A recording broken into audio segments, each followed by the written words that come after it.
bagaimana apabila saya datang ke masjid di hari Jumat dan khatib sedang berkhutbah, apakah saya melakukan salat sunnah tahiyatul masjid ataukah tidak, langsung duduk? Maka jawabannya, akhi barakallahu fik, yang sunnah antum tetap melakukan salat tahiyatul masjid. Kenapa?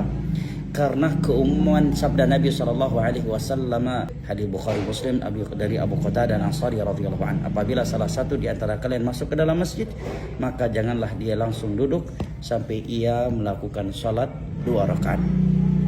Dan juga datang dalam Sahih Muslim dari Jabir bin Abdullah radhiyallahu anhuma, Nabi SAW bersabda, "Idza jaa ahadukum yaumal jum'ah wal imamu yakhutub falyarka' rak'ataini wal yatajawwaz fihima." Apabila salah satu di antara kalian datang pada hari Jumat dan imam sedang berkhutbah, karena imam di masa dahulu adalah khatib adalah imam, maka hendaknya dia salat 2 rakaat